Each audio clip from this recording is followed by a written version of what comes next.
అంతా పంతుల్లే. క్లాసుల్లో బెత్తం పట్టుకొని పిల్లల్ని కంట్రోల్ చేసే పెద్దోలే. అందుకే ఎప్పుడు టీచర్ ఎమ్మెల్సీ ఎన్నికలొచ్చినా సైలెంట్ గా జరిగిపోతుంటాయి. కానీ ఈసారి మాత్రం సాధారణ ఎన్నికలను తలపించాయి ఉపాధ్యాయ ఎమ్మెల్సీ ఎలక్షన్స్ కూడా. రాజకీయ పార్టీల ఎంట్రీకి తోడు సామాజిక వర్గ సమీకరణాలతో లెక్కలన్నీ మారిపోయాయి. ఈ కొత్త వాదాలతో ఎవరికి నష్టం, ఎవరికి లాభం?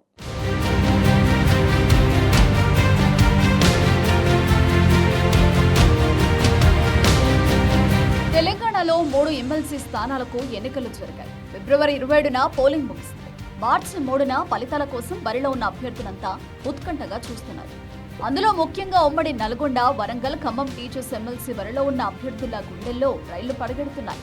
ప్రధాన టీచర్స్ యూనియన్స్ తో పాటు ప్రధాన రాజకీయ పార్టీలు బీసీ నినాదంతో మరికొంతమంది బరిలో నిలవడంతో ఎన్నికల స్టైలే మారిపోయింది.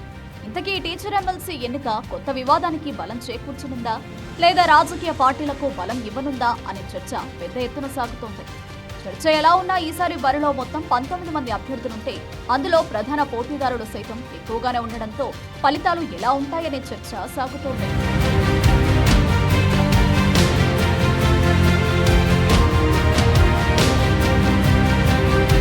ప్రధాన ఉపాధ్యాయ సంఘాల అభ్యర్థులతో పాటు బీజేపీ, కాంగ్రెస్ పార్టీలతో పాటు బీసీ నినాదంతో బరిలో ఉన్న మరో 2 ఇండిపెండెంట్లు పోటీకి దిగడంతో టీచర్ ఎమ్మెల్సీ ఎన్నికల్లో కొత్త సమీకరణాలు చోటు చేసుకున్నాయి. ఇంతకీ టీచర్ ఎమ్మెల్సీ ఎన్నికల్లో కొత్త వాదానికి తెరలేపింది ఎవరు? టీచర్ల సమస్యలు పక్కదారి పట్టి రాజకీయ వివాదాలు రేపడానికి కారణాలేంటనే దానిపై పోలింగ్ తర్వాత కూడా తీవ్ర చర్చ జరుగుతోంది. ఉపాధ్యాయుల ప్రతినిధిగా గెలవాల్సిన వ్యక్తులు రాజకీయ నినాదాలు, ఎజెండాలతో ఈసారి టీచర్ల మన్ననలు పొందడానికి ప్రయత్నించడంపై ఉపాధ్యాయ వర్గాల్లో పెద్ద ఎత్తున చర్చ నడుస్తోంది.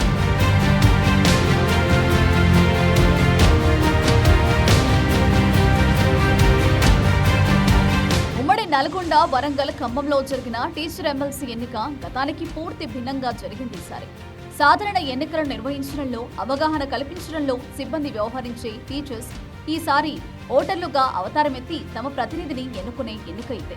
ఒకప్పుడు ఎలాంటి హంగు ఆర్భాటాలు లేకుండా, పెద్దగా రాజకీయ జోక్యం లేకుండా జరిగే టీచర్ ఎమ్మెల్సీ ఎన్నిక మాత్రం ఈసారి తీవ్ర రాజకీయ చర్చకు, రచ్చకు దారితీసింది. నల్గొండ టీచర్ ఎమ్మెల్సీ ఎన్నికల బరిలో బీజేపీ పార్టీ అభ్యర్థిగా పులి సరోత్తం రెడ్డి బరిలో నిలిచారు. కాంగ్రెస్ ప్రత్యక్షంగా పోటీ చేయకపోయినా టీపీసీసీ అధికార ప్రతినిధి హర్షవర్ధన్ రెడ్డి స్వతంత్ర అభ్యర్థిగా బరిలో ఉన్నారు. పీఆర్టీయూ నుంచి శ్రీపాల్ రెడ్డి, యూటీఎఫ్ నుంచి సిట్టింగ్ ఎమ్మెల్సీ నర్సిరెడ్డి బరిలో నిలిచారు. ఈసారి ఈ టీచర్ ఎమ్మెల్సీ ఎన్నికల్లో బీసీ నినాదం కూడా బలంగా వినిపించింది. బీసీ నినాదమే ఎజెండాగా మరో 2 బరిలో నిలిచారు. అందులో ఒకరు మాజీ ఎమ్మెల్సీ పూల రవీందర్, మరో తెలంగాణ ఉద్యమకారుడు సుందర్ రాజ్ యాదవ్ బరిలో నిలవడంతో ఈసారి ఎన్నిక రసవత్తరంగా మారింది.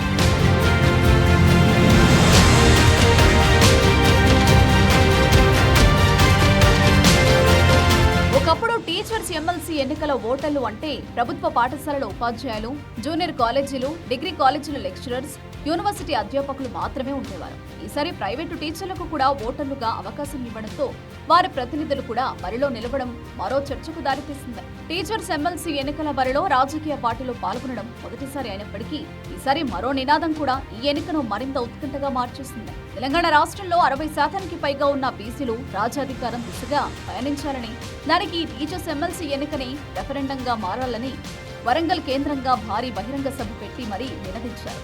ఓట్లు, సీట్లు అన్ని బీసీలవి అనే నినాదంతో హనుమకొండ ఆర్ట్స్ కాలేజీలో నిర్వహించిన చెలో బీసీ బహిరంగ సభ నిర్వహించారు. MLC Teenmaar Mallanna, retired IAS Chiranjeevulu, BC సంఘం జాతీయ అధ్యక్షుడు, రాజ్యసభ సభ్యుడు ఆర్ కృష్ణయ్య లాంటి వారు ఈ వేదిక నుంచి బీసీ నినాదాన్ని ఉపాధ్యాయ లోకానికి అందించారు. ఈ నినాదంతోనే బరిలో ఉన్న 2 ప్రధాన అభ్యర్థులు ఓట్లు అభ్యర్థించారు.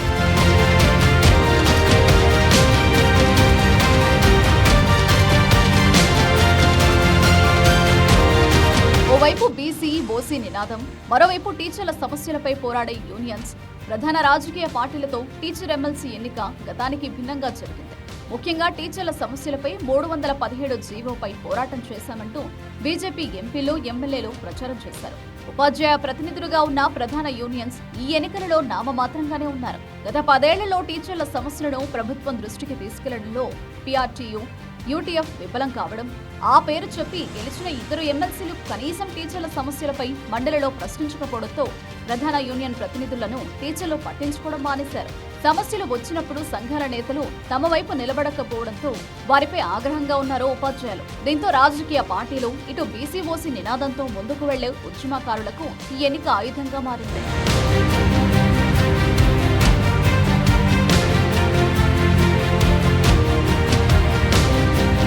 ఓవైపు బీసీ నినాదం నడుస్తున్నప్పుడు టీచర్స్ యూనియన్లు, రాజకీయ పార్టీలు రెడ్డి సామాజిక వర్గ అభ్యర్థులను ప్రకటించడంతో ఈసారి బీసీ నినాదంతో మరికొంతమంది మరింత ఉత్సాహంగా ముందుకెళ్లారు.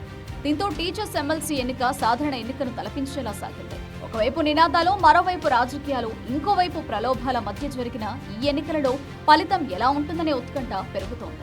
ఫలితం టీచర్స్ యూనియన్ వైపు వస్తే వారిపై టీచర్లకు ఇంకా గౌరవం ఉందని అర్థమవుతుంది. లేదంటే రాజకీయ పార్టీలో బలపరిచిన వారు గెలిస్తే ఇక ముందు పార్టీల ప్రమేయంతోనే విద్యావేత్తలకు మేలు జరుగుతుందనే సంకేతం ఇచ్చినట్లవుతుంది.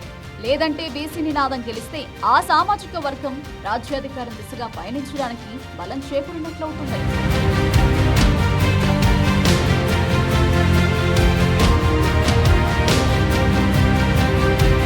ఏదేమైనా కొత్త తరానికి, కొత్త వాదానికి బీజం వేసేలా ఈసారి టీచర్స్ ఎమ్మెల్సీ ఎన్నిక జరిగిందనేది మాత్రం వాస్తవం. విద్యావేత్తలు ఎలాంటి తీర్పునిచ్చారో, వారిచ్చిన తీర్పు వల్ల రేపు రాష్ట్రంలో రాజకీయ పార్టీలు కానీ, టీచర్స్ యూనియన్స్ కానీ ఏ దిశగా పయనించాలనే మార్గనిర్దేశం జరుగుతుందని రాజకీయ విశ్లేషకులు చెబుతున్నారు. టీచర్స్ ఎమ్మెల్సీపై జరుగుతున్న హాట్ చర్చకు ముగింపు పలకాలంటే 3న వెలువడే ఫలితాల దాకా వేచి చూడాల్సిందే.